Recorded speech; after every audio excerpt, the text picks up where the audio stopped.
A nation that refused to forget faith, Croatia. While much of Europe slumbers in a quiet spiritual fog, church pews growing cold, sanctuaries turned into cafes, and youth disillusioned by a faith they barely knew, Croatia breaks through like a trumpet blast. In a continent where belief is often whispered, Croatia shouts, "Here faith isn't fading, it's roaring."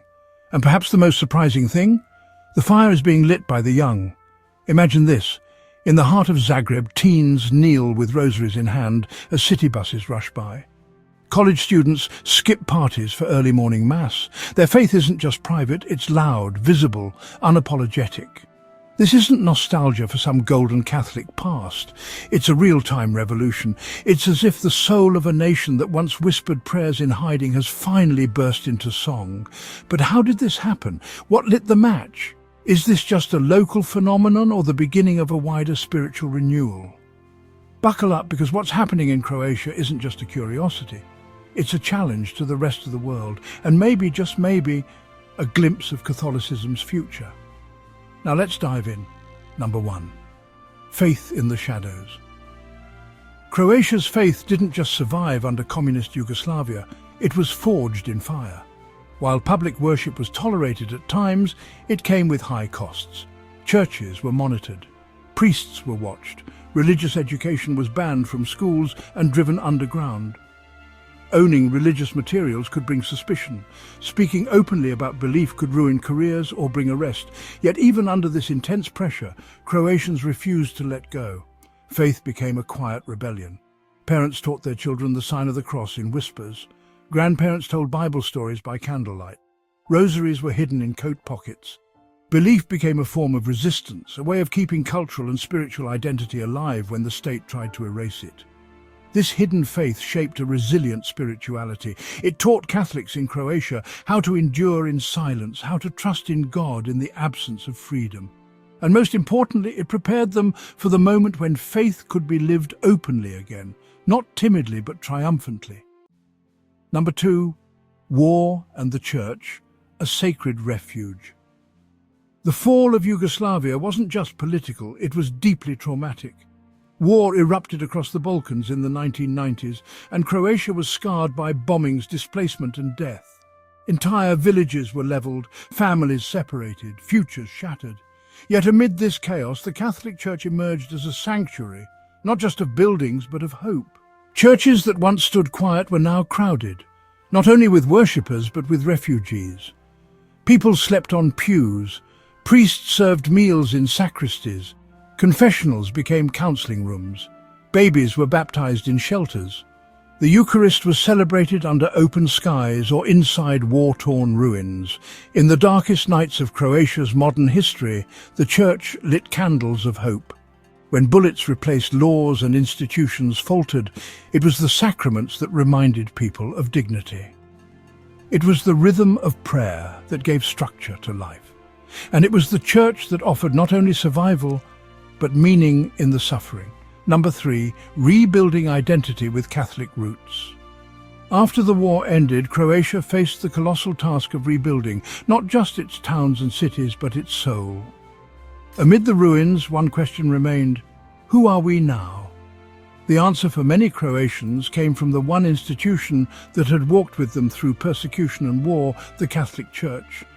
It had not abandoned them. Now they would not abandon it. What emerged was a revival of moral clarity and spiritual hunger.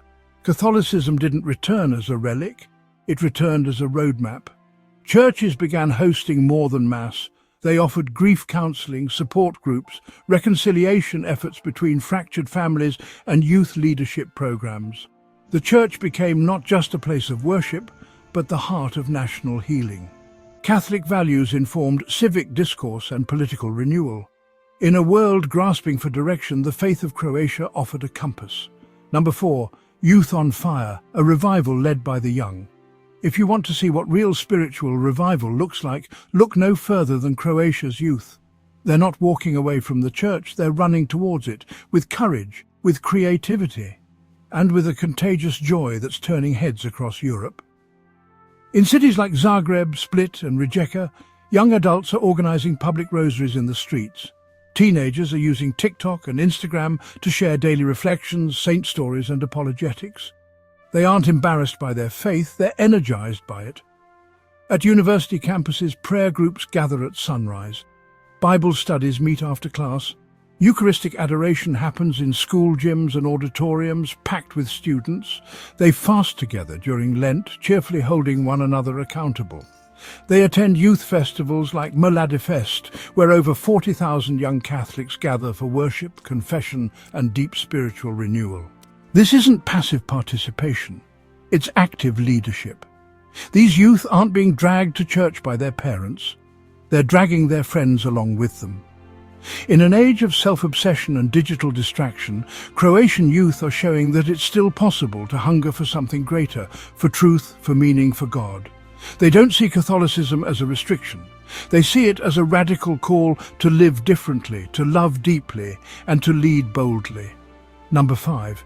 Vocations are surging. Yes, really. Here's something that defies the European trend.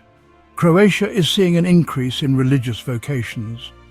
While seminaries across the continent struggle to fill classrooms, Croatia's seminaries are growing. In fact, the number of Catholic priests under 35 has risen by nearly 1/3 in the past decade. Why? Because young men see the priesthood not as a burden, but as a blessing, not as an outdated relic, but as a bold adventure in faith. Many Croatian priests today were once the teenagers kneeling in public with rosaries or organizing youth retreats. They felt the call of God in the midst of a culture that didn't suppress it but supported it. Vocations here are not born in isolation. They grow in a community of prayer, mentorship and visibility. When faith is alive, vocations flourish, and in Croatia, the church is far from fading, it's flourishing. Young women, too, are responding to religious life with renewed energy. New convents and lay movements are welcoming fresh waves of passionate leaders. This is not a nostalgic return to the past. It's the beginning of something future-facing, something fiercely alive. Number 6, Mary, the Mother of a Nation. If you want to understand Croatian Catholicism, you have to understand their love for Mary. She isn't just the Mother of God, she's the mother of their people. Her image is everywhere, homes, roadsides, classrooms. Her name is whispered in crisis, praised in song, and cried out in gratitude. From the Marian shrine of Maria Bistrica to the historic procession in Sinj, the devotion is palpable. Pilgrims walk for days, barefoot, singing through pain and praise. In these Marian moments, faith becomes flesh. It's not just tradition, it's encounter. Number 7, spiritual tourism, where pilgrimage revives communities. Croatia's religious revival is doing more than filling churches. It's reviving entire towns. Pilgrimage sites are breathing life into rural economies. Local artisans craft rosaries. Cafes fill with pilgrims swapping stories. Even hotels and transport companies feel the ripple. Faith is not just fueling spirituality, it's fueling sustainability. Tourism that feeds the soul and the economy, that's a revival with roots. Number 8. Catholicism in schools, politics and culture. From the halls of government to the desks of students, Catholicism isn't hiding in Croatia. Catholic schools are thriving, producing thinkers who lead with ethics and heart. In Parliament, politicians seek guidance from bishops, not to control but to clarify. And in the arts, Marian murals, sacred music, saint stories in bestsellers. The faith is not being squeezed into Sunday mornings, it's shaping the cultural spine of a people. Number 9. Public faith, not private belief. Croatia refuses to make faith a private matter. Processions wind through city streets, choirs fill public squares.